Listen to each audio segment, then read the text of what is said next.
Hi எல்லோருக்கும் வணக்கம். என்னோட சேனல் சப்ஸ்கிரைப் பண்ண எல்லாருக்கும் ரொம்ப ரொம்ப நன்றி. இந்த வீடியோவில் ஒரு லஞ்ச் பாக்ஸ் ரெசிபி ஒன்று பார்க்க போகிறோம். Garlic capsicum rice. அது பண்ணுறதுக்கு நான் ஒரு கேப்சிகத்தை இந்த மாதிரி பொடிசாக கட் பண்ணி வச்சுருக்கேன். ஒரு பெரிய வெங்காயத்தையும் இதே மாதிரி பொடிசாக கட் பண்ணி வச்சுருக்கிறேன். ஒரு 25 பல்லு பூண்டு, இந்த அளவுக்கு பூண்டை உரித்து வச்சுருக்கிறேன். அதை நச்சு எடுத்துக்கோங்க. நான் இந்த மாதிரி க்ரஷர் இருக்கிறதுனால க்ரஷ் பண்ணி எடுத்துக்கிறேன். இந்த வெரைட்டி ரைஸ் பண்ணதுக்கு ரொம்ப ரொம்ப ஈஸி. 10 நிமிஷத்தில் செஞ்சு முடிச்சிடலாம். லஞ்சுக்கு சாப்பிடும்போதும் ரொம்ப நல்லாயிருக்கும். ஒரு கப் ரைஸ் வேக வச்சு எடுத்து வச்சுருக்கேன். இந்த மாதிரி உதிரி உதிரியாக இருக்கட்டும். ஒரு பேன் அடுப்பில் வச்சுட்டு ஒரு 2 டேபிள் ஸ்பூன் கடலெண்ணெய் ஊற்றிக்கிறேன். 1 டீஸ்பூன் உளுத்தம்பருப்பு, ஒரு டேபிள் ஸ்பூன் அளவு கடலைப்பருப்பு போட்டுக்கிறேன். கடலைப்பருப்பு கொஞ்சம் செவந்து வரட்டும். அதுக்கு பிறகு நம்ம 1 டீஸ்பூன் அளவு கடுகு போட்டுக்கிறேன். இதை நல்லா வதக்கி விட்டுட்டு கட் பண்ணி வச்சுருக்கிற வெங்காயத்தை போட்டுக்கலாம். வெங்காயத்தை ஒரு 2 நிமிஷம் வதக்கி விடுவோம். ஒரு கண்ணாடி பதம் வந்தால் போதும். ரொம்ப ஃப்ரை பண்ணணுன்ற அவசியம் கிடையாது. ஒரு 2 நிமிஷம் கழித்து நம்ம ஒரு 2 கொத்து ஃப்ரெஷ்ஷான கருவேப்பிலை போட்டுக்கலாம். இப்போது தட்டி வச்சுருக்கிற பூண்டை போட்டுக்கலாம். இந்தளவு பூண்டு போடணும் ஒரு கப் ரைஸ்க்கு. அப்போ ரொம்ப நல்லாயிருக்கும். ஒரு கேப்சிகம், ஒரு 25 பல்லு பூண்டு போட்டு ஒரு 2 நிமிஷம் வதக்கி விட்ட பிறகு கட் பண்ணி வச்சுருக்கிற கேப்சிகத்தை போட்டுக்கலாம். கேப்சிகமும் ஒரு 2 நிமிஷம் வதக்கி விட்டுட்டு நான் இப்போ ஒரு டேபிள் ஸ்பூன் அளவு தக்காளி பேஸ்ட் ஆட் பண்ணிக்கிறேன். உங்கள்கிட்ட தக்காளி ஃப்ரெஷ்ஷான தக்காளி இருந்ததுன்னா ஒரு தக்காளியை அரைச்சி போட்டுக்கோங்க.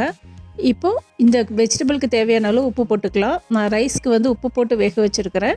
அதனால் இந்த வெஜிடபிளுக்கு தேவையான அளவு உப்பு போட்டுக்கிறேன்.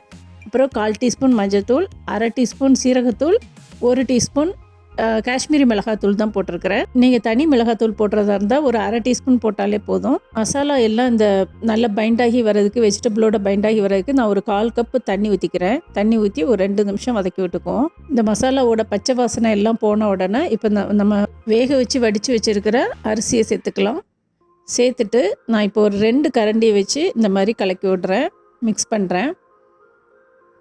இப்போ 2 கரண்டி யூஸ் பண்ணி மிக்ஸ் பண்ணும்போது ரொம்ப ஈஸியாக இருக்கும். இந்த மாதிரி ஃப்ரைட் ரைஸு அல்லது இந்த மாதிரி வெரைட்டி ரைஸ்லாம் பண்ணும்போது இந்த மாதிரி 2 ஸ்பூன் வச்சு இந்த மாதிரி மிக்ஸ் பண்ணி விட்டிங்கன்னா அந்த ரைஸு உடையவும் செய்யாது, குழஞ்சும் போகாது. ஈவனாக இந்த மாதிரி மிக்ஸ் பண்ணி விடுங்க. இப்போ நம்ம வெஜிடபிள் அந்த மசாலா எல்லாம் இந்த ரைஸோடு சேர்த்து நல்லா கோட் ஆகட்டும். இந்த ஸ்டேஜில் உப்பு செக் பண்ணிக்கோங்க. உப்பு தேவைப்பட்டுன்னா இந்த ஸ்டேஜில் போட்டுட்டு நல்லா மிக்ஸ் பண்ணி விட்டுக்கோங்க. நம்ம ஏற்கனவே ரைஸ் வேக வைக்கும் போதும் உப்பு போட்டிருக்கிறோம். இந்த வெஜிடபிளுக்கும் தேவையான அளவு உப்பு போட்டிருக்கோம். அதனால் கரெக்டாக தான் இருக்கும். இது லஞ்சுக்கு பேக் பண்ணும்போது ரொம்ப நல்லாயிருக்கும். வேறு எந்த சைட் டிஷ்ஷுமே தேவையில்லை. தேவைப்பட்டதுன்னா ஒரு முட்டை ஆம்லேட் போட்டுக்கலாம். அப்படி இல்லாட்டி அப்பளம் அந்த மாதிரி வத்தல் அந்த மாதிரி ஃப்ரை பண்ணி சாப்பிட்டீங்க அப்படின்னா ரொம்ப நல்லாயிருக்கும். கண்டிப்பாக ட்ரை பண்ணி பாருங்கள். உங்களுக்கு இந்த ரெசிபி பிடிச்சிருந்ததுன்னா ஒரு லைக் பண்ணுங்கள். இது வரைக்கும் என்னோடய சேனல் சப்ஸ்கிரைப் பண்ணலன்னா ப்ளீஸ் சப்ஸ்கிரைப் மை சேனல். நீங்கள் பண்ணுற ஒவ்வொரு சப்ஸ்கிரிப்ஷனும் எனக்கு நல்ல மோட்டிவேஷனாக இருக்கும். தேங்க்யூ ஃபார் வாட்சிங். நன்றி, வணக்கம், டேக் கேர், பை.